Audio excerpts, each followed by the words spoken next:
जनन स्वास्थ्य। क्या है? जनन स्वास्थ्य। क्या है जनन स्वास्थ्य?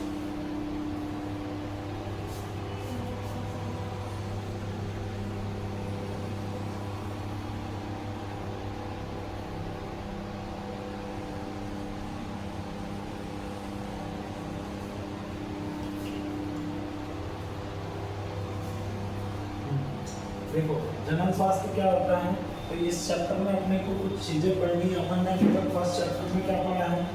फर्स्ट चैप्टर में पढ़ा है पुष्पों में लैंगिक जनन, है ना। और दूसरा चैप्टर अपन ने पढ़ा है मानव जनन। कहने का मतलब ये है कि अपन चैप्टर 3 में पढ़ रहे हैं कि यहाँ पर अपन ने सिनेरियो समझ लिया था, तो सेकंड चैप्टर समझने में इजी रहा कि लैंगिक जनन क्या होता है। तो लैंगिक जनन में अपन ने बताया था कि एक नर युग्मक मादा युग्मक संलयित होकर क्या होगा, युग्मनज का निर्माण करेगा, वो भ्रूण में विकसित होगा और भ्रूण से क्या बनेगा, बीज, यहाँ पर पुष्पों में, और यहाँ पर यदि बात करें तो नवजात शिशु बनेगा, है ना। अब मानव जनन पढ़ लिया अपन ने, इसमें अपने को खास तौर पर क्या याद रखना है, अभी इस चैप्टर में किसकी जरूरत पड़ेगी कि नर जनन तंत्र क्या होगा। नर जनन तंत्र अपने दिमाग में है क्योंकि अपन पिछले चैप्टर में पढ़ चुके हैं, और मादा जनन तंत्र से संबंधित भी जानकारी अपने पास है ना। इससे रिलेटेड जानकारी यदि अपने पास है तो इस चैप्टर में अपने को बहुत ज़्यादा कुछ समस्या नहीं होगी, है ना। एक बार कौन सा वाला चैप्टर, एक बार इसको अच्छे से रिवाइज कर लेना, तो इसमें बिल्कुल भी समस्या नहीं होगी। ठीक, अब इसकी यदि बात करें चैप्टर के ओवरव्यू की, तो ओवरव्यू में अपन क्या पढ़ेंगे चैप्टर में, क्या पढ़ रहे हैं चैप्टर में अपन? तो सबसे पहले क्या पढ़ेंगे अपन, जनन स्वास्थ्य क्या होता है। क्या पढ़ेंगे? जनन स्वास्थ्य क्या होता है। तो जनन स्वास्थ्य का मतलब क्या है भाई, कि जनन अंगों से संबंधित हमारे पास कौन कौन सी बीमारियां हैं, ये सारी चीजें, है ना। और दूसरी बात कि यहाँ पर जनन स्वास्थ्य का मतलब यहाँ पर इससे है कि यहाँ पर जो स्वस्थ मनुष्य है उसको किस आधार पर हम स्वस्थ कहेंगे, है ना। एक हमारे आधार पर तो हमको जनन स्वास्थ्य से क्या मतलब समझ में आ रहा है कि जनन स्वास्थ्य व्यक्ति वो स्वस्थ होगा जिनके जो जनन अंग होंगे वो कैसे होंगे, स्वस्थ होंगे। अर्थात नर जनन तंत्र और मादा जनन तंत्र यदि सही से काम कर रहे होंगे तो ही यहाँ पर क्या होगा, वो व्यक्ति स्वस्थ होगा। ये हमारे हिसाब से, पर WHO ने अपनी एक अलग परिभाषा दी, वो अपन अभी देखेंगे। दूसरा कि यहाँ पर जनसंख्या, भाई जनन से रिलेटेड सबसे बड़ी समस्या कौन सी आती है, जनसंख्या। तो यहाँ पर जनसंख्या से रिलेटेड आपकी कौन सी रणनीतियाँ बनाई गई हैं, है ना। कौन सी रणनीतियाँ बनाई गई, ये पढ़ेंगे। तीसरा, रणनीतियाँ बनाने के बाद जनसंख्या विस्फोट तो किस प्रकार हम कंट्रोल कर सकते हैं। तो कैसे कंट्रोल कर सकते हैं, तो सबसे पहली जरूरी चीज क्या है, जनन को यदि कंट्रोल करना है तो सबसे पहली चीज क्या होगी कि यहाँ पर जनन को रोकना होगा। जनन को रोकने के लिए अपने पास यहाँ पर कौन सी, हमने बोला कि जनन की प्रक्रिया शुरू कहाँ पर होती है, मादा के गर्भाशय, मादा के जो फैलोपियन ट्यूब होती है, अर्थात जो डिंब वाहिनी होती है उसमें, है ना। तो यहाँ पर अंडाशय से अंडाणु बनकर कहाँ पहुँचता है, फैलोपियन ट्यूब के एम्पुला वाले भाग में बोले तो तुम्बिका क्षेत्र में, और यहाँ पर सेक्सुअल इंटरकोर्स के दौरान जो शुक्राणु इंटर करता है कहाँ से, यूटेरस बोले तो गर्भाशय से, और कहाँ पहुँचता है, तुम्बिका वाले क्षेत्र में। यहाँ पर निषेचन की क्रिया होती है, निषेचन की क्रिया के पश्चात क्या बनता है, युग्मनज। फिर ये युग्मनज आगे चलकर किस में विकसित होगा, भ्रूण में, और भ्रूण किस में विकसित हो जाएगा, नवजात शिशु में। तो यदि हमको इस प्रोसेस को रोकना है तो किसी भी तरीके से यहाँ पर हमको क्या होगा कि जो गर्भधारण होता है, अंतरोपण की क्रिया होती है ना, तो गर्भ निरोधक विधियां पढ़नी होगी। क्या पढ़नी होगी, गर्भ निरोधक विधियां। क्या पढ़नी होगी, गर्भ निरोधक विधियां। आई क्या बात समझ में। और इसके बाद फिर भी यदि किसी प्रकार से गर्भधारण हो जाता है तो उस स्थिति में यहाँ पर इसका क्या पढ़ना है, चिकित्सीय समाधान। क्या पढ़ना है, चिकित्सीय समाधान। क्या पढ़ना है भाई, चिकित्सीय समाधान। और इसके पश्चात यदि कोई ऐसे दाम्पत्य है जिनको संतान सुख नहीं मिल पा रहा है ना, तो उस स्थिति में क्या होगा कि यहाँ पर डॉक्टरी इलाज के लिए जो वंध्यता है, क्या है वंध्यता, बोले तो इनफर्टिलिटी, इससे रिलेटेड क्या समाधान हो सकते हैं, इन सब बातों पर अपन इस चैप्टर के अंदर चर्चा करेंगे। तो सबसे पहला टॉपिक क्या है, समझ में आया चैप्टर में अपने को क्या क्या पढ़ना है। चैप्टर में क्या पढ़ना है, जनन स्वास्थ्य। जनन स्वास्थ्य का मतलब क्या है, कौन सा व्यक्ति स्वस्थ माना जाएगा। दूसरी चीज जनसंख्या रणनीतियां, जनसंख्या को लेकर हम क्या रणनीतियां बना रहे हैं। तीसरी चीज जनसंख्या विस्फोट किन कारणों से होता है। भाई हमको जब तक कारण नहीं पता होगा तब तक हम उसका समाधान कर सकते क्या, नहीं, है ना। जैसे सपोज दैट मैंने बोला कि जन्म दर बहुत ज्यादा हो रही है, तो जन्म दर को कम करना पड़ेगा। कैसे कम करोगे, तो गर्भ निरोधक उपाय करके, है ना। इससे रिलेटेड कुछ विधियां हैं, है ना, 3 से 4 प्रकार की विधियां हमको इस चैप्टर में पढ़नी है, वो पढ़ेंगे। जो पांचवा क्या है कि भाई हमने पहले प्रिकॉशंस किए इसके लिए, गर्भ निरोधक के लिए, परंतु फिर भी प्रेगनेंसी आ गई है, तो उस स्थिति में उसका क्या करेंगे अपन, चिकित्सीय समाधान। और अंत में अपन एक और टॉपिक देखेंगे कि ऐसे दाम्पत्य जिनको संतान नहीं हो पा रही है ना, मतलब वहां पर निषेचन की क्रिया पूर्णतः नहीं हो पा रही है, तो उस स्थिति में वंध्यता जैसे टॉपिक के माध्यम से अपन ये समझ पाएंगे कि वहां पर हमारे पास मेडिकल में क्या ऑप्शंस है। क्लियर, ये कितने टॉपिक हो गए टोटल 6। तो ये बहुत ज़्यादा लंबा नहीं चलेगा चैप्टर, आज अपन थोड़ा सा शॉर्ट डिस्कशन करेंगे। आई क्या बात यहाँ तक समझ में। अब सबसे पहली चीज क्या है, जनन स्वास्थ्य। क्या है जनन स्वास्थ्य, क्या होता है जनन स्वास्थ्य।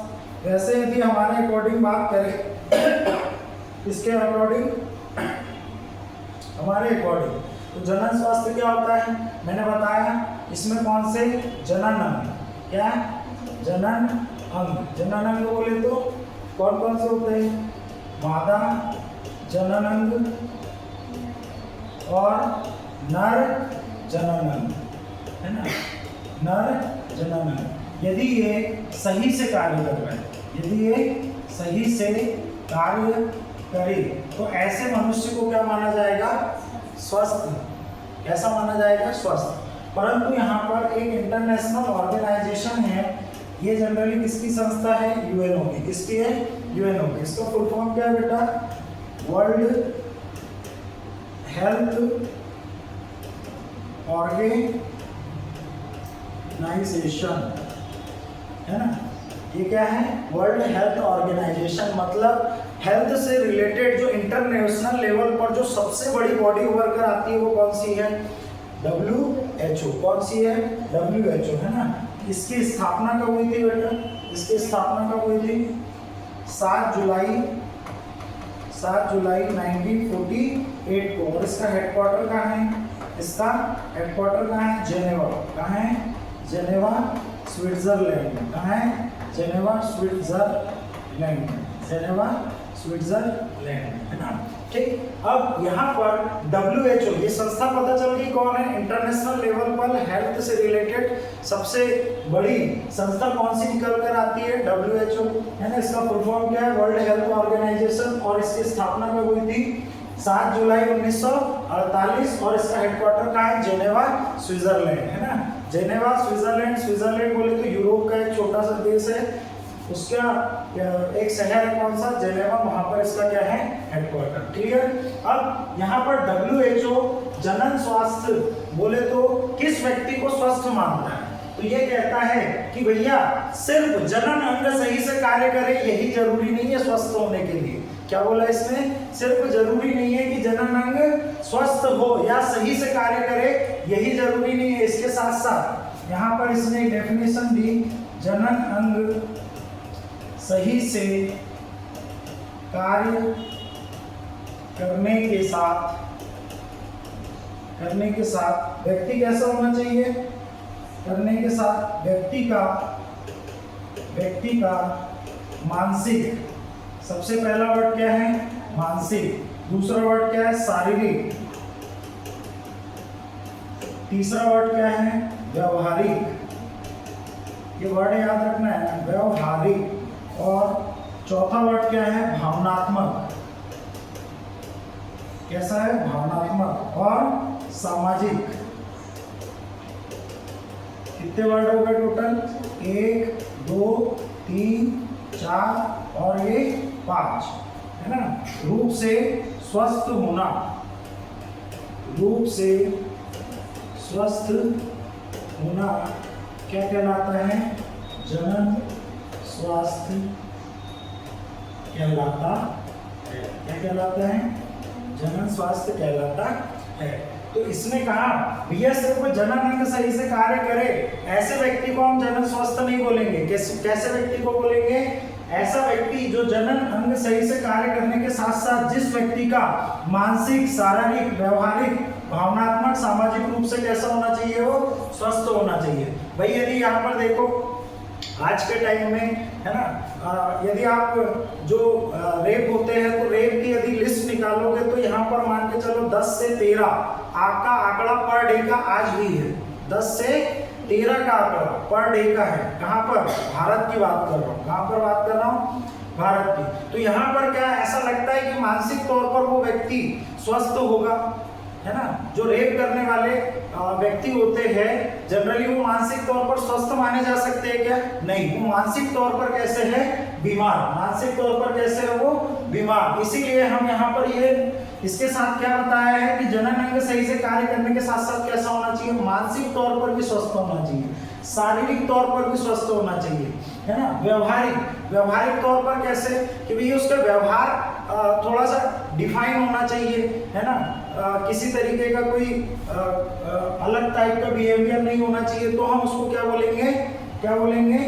जनन स्वस्थ, है ना। और साथ ही साथ में भावनात्मक तौर पर ऐसा नहीं है कि उसके मन में कुछ गलत भावनाएं हो, है ना। ऐसा व्यक्ति सामाजिक तौर पर सही से रह रहा हो। ऐसे इन 5 बिंदुओं पर इसने क्या किया है? जनन स्वास्थ्य को परिभाषित किया। इसने कहा जनन अंग स्वस्थ होने के साथ साथ यहाँ पर व्यक्ति का कौन सा? मानसिक, शारीरिक, व्यवहारिक, भावनात्मक, सामाजिक रूप से भी वो कैसा होना चाहिए? स्वस्थ। कितने प्रकार से? 5। कौन से? मानसिक, शारीरिक, व्यवहारिक, भावनात्मक और सामाजिक तौर पर भी वो कैसा होना चाहिए? स्वस्थ। तो ही उस व्यक्ति को हम क्या कहेंगे? जनन स्वस्थ कहेंगे। क्या कहेंगे? जनन स्वस्थ। तो ये किसके अनुसार है डेफिनेशन दी गई है? WHO के अनुसार। किसके अनुसार दी गई है? WHO के अनुसार। पॉइंट क्लियर हुआ क्या यहाँ पर? ठीक। नेक्स्ट यदि अपन बात करें तो अब दूसरा टॉपिक क्या है अपना? जनसंख्या रणनीतियाँ। क्या है? जनसंख्या रणनीतियाँ। तो जनसंख्या को नियंत्रित करने के लिए क्या रणनीतियाँ अपनाई गई? तो हम चूंकि भारत के लोग हैं इसीलिए हम कहाँ का प्रोस्पेक्टस पढ़ेंगे? भारत का। हमारे सिलेबस में कहाँ का दिया गया है? भारत का। जैसे मैंने यदि कहा कि जनसंख्या से रिलेटेड यदि नीति पढ़ोगे तो 1951 में सबसे पहली नीति लाई गई थी। यहाँ पर मैं लिख दे रहा हूँ, राष्ट्रीय स्तर पर जनसंख्या को नियंत्रित करने के लिए। क्या करने के लिए? नियंत्रित करने के लिए सर्वप्रथम भारत,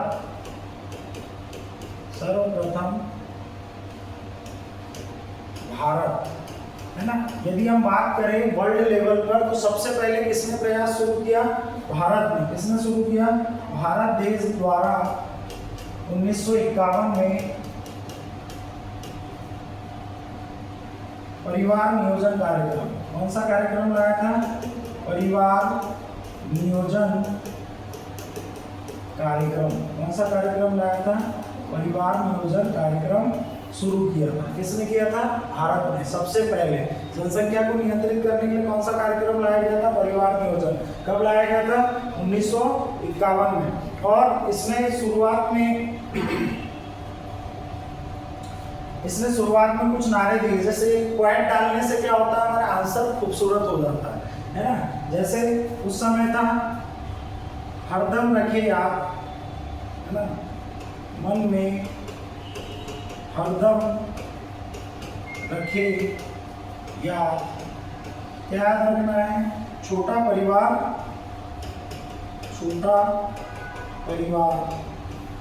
सुखी परिवार, ये उसका क्या था, क्वेट था। क्या था, क्वेट बोले तो इसका स्लोगन था, है ना भाई। देखो क्या होता है कि कभी भी किसी भी चीज को प्रमोट करना है तो उसके लिए कुछ नारे बनाए जाते हैं, स्लोगन बनाए जाते हैं। तो क्या नारा बनाया गया था, मन में हरदम रखेगा छोटा परिवार सुखी परिवार। यहाँ पर इसका जो दृष्टिकोण था वो कैसा था, अभी छोटा था, क्योंकि हमने जस्ट शुरुआत की थी। आज तक किसी भी देश ने जनसंख्या को नियंत्रित करने के लिए कोई कदम नहीं उठाया। सबसे पहले किसने पहल की, भारत ने। कब की, 1951 में परिवार नियोजन कार्यक्रम के तहत। और इसने यहाँ पर एक क्वेट भी दिया गया, मन में हरदम रखे याद छोटा परिवार सुखी परिवार, है ना। इसके साथ साथ आप लोगों ने कई नारे सुने होंगे। क्या सुने होंगे, हम दो हमारे दो।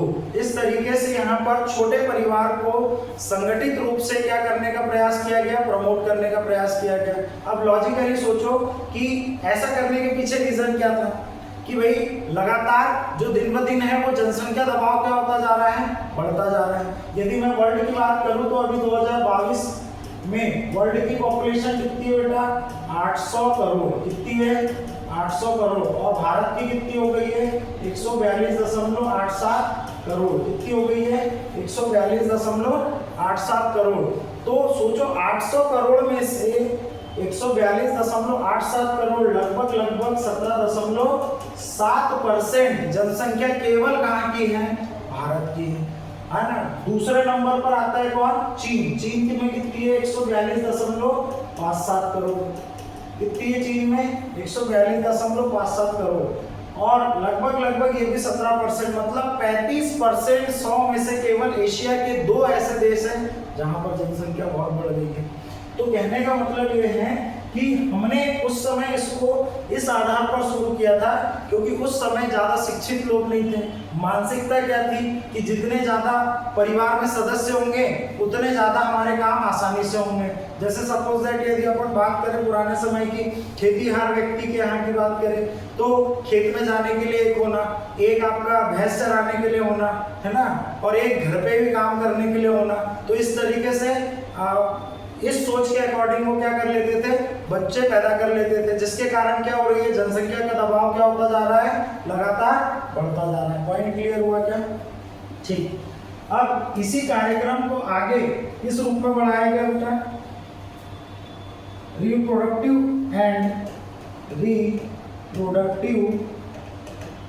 एंड चाइल्ड वेलफेयर या हेल्थ केयर प्रोग्राम, है ना। पहले इसका नाम क्या था, परिवार नियोजन कार्यक्रम, पर धीरे धीरे समय के साथ इसके उद्देश्यों को बढ़ाया गया और क्या नाम दिया गया, reproductive and child health care programme या जनन एवं बाल स्वास्थ्य कार्यक्रम। जनन एवं बाल स्वास्थ्य कार्यक्रम। अब ये इसको किस नाम से जाना जाता है, जनन एवं बाल स्वास्थ्य कार्यक्रम।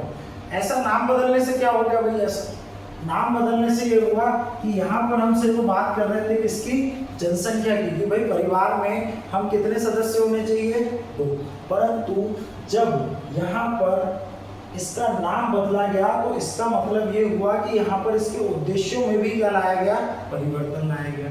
कि यहाँ पर अब ये सिर्फ परिवार की सीमितता तक नहीं रह गया, यहाँ पर जो गर्भवती माता है उसके स्वास्थ्य का भी ध्यान रखा जाना चाहिए और जो बालक है उसके भी स्वास्थ्य का ध्यान रखा जाना चाहिए। क्यों, क्योंकि हम यहाँ पर क्या बोल रहे हैं, छोटा परिवार सुखी परिवार। अब जैसे कोई एक दाम्पत्य है, उसके केवल 2 बच्चे हैं, कितने बच्चे हैं, 2।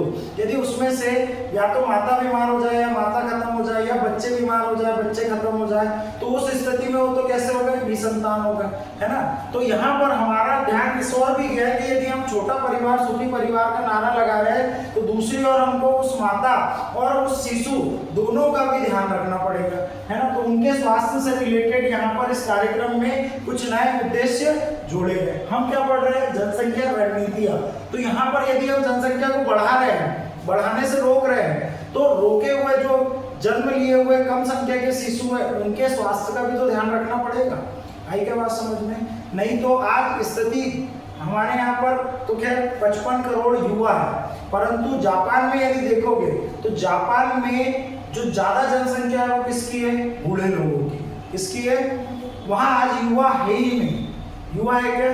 नहीं है। और पूरे देश का कारोबार किस पर टिका होता है? युवाओं पर। किस पर टिका होता है? आई क्या बात समझ में? भाई जनरेशन आगे बढ़ेगी युवाओं से, टेक्नोलॉजी आगे बढ़ेगी युवाओं से, और साथ ही साथ यहाँ पर जो देश की समृद्धि और विकास भी जुड़ा होगा किससे? युवाओं से, क्योंकि नए इनोवेशन, नए अप्रोच कहाँ से आते हैं? युवाओं से। आई क्या बात समझ में? क्लियर? तो अब नेक्स्ट क्लास में अपन इसका क्या पढ़ेंगे बेटा? इसके क्या पढ़ेंगे? उद्देश्य। क्या पढ़ेंगे? उद्देश्य। क्या पढ़ेंगे? उद्देश्य। आई क्या बात समझ में? क्लियर हुआ पॉइंट? ठीक।